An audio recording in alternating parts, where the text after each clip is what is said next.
Maray na aga mga manay, nakatikim na ba kayo ng bulok? At kung hindi pa nga ipanoorin mo tong video at tuturuan ko kayong magluto nito. Alam ko nga maraming magtataka sa inyo at hindi nakakaalam na kinakain pala to. Pero ito ang pinakamasarap na bulok na natikman ko. Ito nga pala yung bulaklak ng niyog na hindi pa bumubuka. Yung iba nga dito sa amin ay unlong ang tawag dito. Ay sobrang useful nga ng niyog dahil simula puno hanggang dahon ay mapapakinabangan mo. Ay kita mo naman pwede rin pala siya maging samurai. Andito nga pala ako ngayon sa Albay at hindi ko kasama si Manoy. Wala kasing magpapakain ng mga aso at manok kaya naghiwalay muna kami. Ang init kasi ng panahon ngayon kaya naisipan ko munang magpalamig-lamig dito sa amin. Wow! At yun nga sabi ko kay Papa nung umaga ay magluto naman kami ng bulok. Kasi alam nyo ba mga manay tuwing fiesta lang kami nakakapagluto nito. Naalala ko kasi na kapag umuwi yung ibang kamag-anak ni Mama at ni Papa dito tuwing fiesta ay isa ito sa nire-request nilang ulam. Sabi ko ay baka pwede namang magluto tayo kahit hindi fiesta.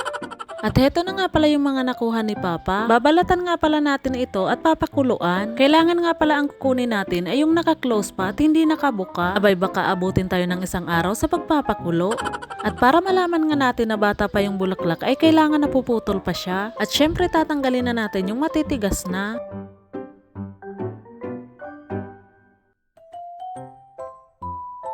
Dito nga pala sa amin sa Bicol ay hindi naman lahat kumakain nito. At dito nga sa Camarines Sur sa lugar ni Manoy ay hindi nila alam na niluluto pala to. At nung nakaraang fiesta nga na sinama ko siya dito sa Albay ay dito siya unang nakatikim. Abay masarap naman daw.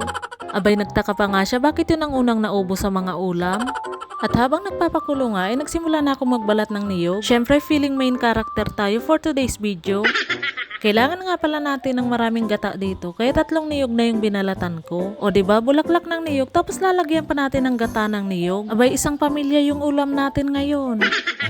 Mabilis nga lang pala tong lumambot at kailangan nyo lang pisilin kung nadudurog na. At nung malambot na nga ay hinango ko muna at sinalin sa malinis na palanggana para palamigin. At habang nagpapalamig ay nagbalat na muna ako ng mga gagamiting sangkap. At dahil feeling main character tayo ay hindi na rin ako tinutulungan ng pamilya ko. Syempre kailangan daw ako lang yung laging nakikita sa video. Ang sabi pa nga ng kapatid ko ay araw-arawin ko na daw ang pagbablog para lagi silang may tagaluto at pang-ulam. Heto nga pala yung mga ilalagay nating sangkap. Syempre maglalagay tayo dito ng bawang, sibuyas, sili, karne at fresh alamang. Parang Bicol Express nga yung way ng pagluluto nito. At nung malamig na nga, inilagay ko na siya dito sa lusong para dikdikin. Bida-bidahan na naman nga tayo dito sa pagdidikdik pero pinalitan na agad ako ni Papa. Mag-aalas 12 na kasi ng tanghali at baka abutin pa daw to ng merienda. Pero mabilis lang naman tong durugin dahil pinakuluan na. Hindi na pala to pipigaan dahil yung mapaklang katas nito ay sumama na dun sa tubig sa pagpapakulo. Pagkatapos ay nagsalang na nga ako dyan ng kawali at pinalambot ko na muna yung karne. At nung medyo brown na nga, inilagay ko na lahat ng gata. Mabilis nang sumipsip ito ng gata kaya dapat marami tayong ilalagay. Tapos isasabay na nga rin nating lalagay lahat ng sangkap. O diba, inisa-isa ko pa talagang nilagay pero pagsasabay-sabay hindi naman. Naglagay na nga din ako dyan ng asin at paminta. Mas masarap nga din to kung may tanglad pero dahil wala silang tanim ay di wala akong nilagay. Hindi naman agad makapanghingi dahil malalayo ang kapitbahay. Papakuluin nga pala natin to pero dapat hindi nagbubuo-buo yung gata. Pagkatapos nilagay ko na nga lahat dito sa kawali at tuloy-tuloy lang din yung paghalo. Naku, sobrang namiss ko nga dito sa bahay magluto dahil nung hindi pa ako nagtatrabaho ay ako lagi yung nagluluto dito. Kaya naman ganap na ganap ang manay nyo sa mga oras na ito at nakasombrero pa. Naalala ko nga dati pag ako ang nandito ay para akong nakikipagbakbakan sa giyera. Dahil kapag ganito kasi ang lutuan nyo ay hindi maiiwasang wala kang uling paglabas dito. Minsan nga lalabas pang luhaan dahil may mga panggatong na masakit sa mata ang usok. Aba pero syempre iba na ngayon dahil meron na akong manoy na pinaglulutuan.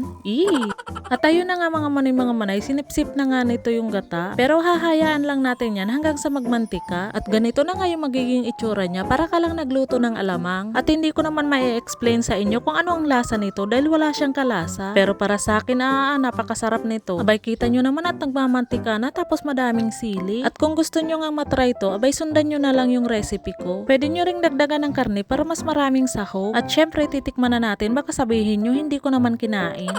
Napakasarap nga nito lalo pag mainit at mainit yung kanin. Pero syempre iba-iba pa rin tayo ng panlasa. Sa mga gusto namang makatikim, aba mag-comment ka na lang dyan sa baba at paglulutuan. Malay mo pag natikman mo to ay maidagdag mo sa recipe mo. Laging tandaan na ang puno ng niyog ay laging mapapakinabangan. Kaya bukod sa ubod ng niyog ay mapapakinabangan natin yung bulaklak ng niyog. Pero syempre hindi natin to pwedeng araw-arawin. Baka dumating yung araw wala na tayong kokoprahin. Ay siya, hanggang dito na lang ang ating vlog mga manoy mga manay. Please like and share naman kung nag-enjoy ka for today's video. Maraming salamat. God bless you. Mwah!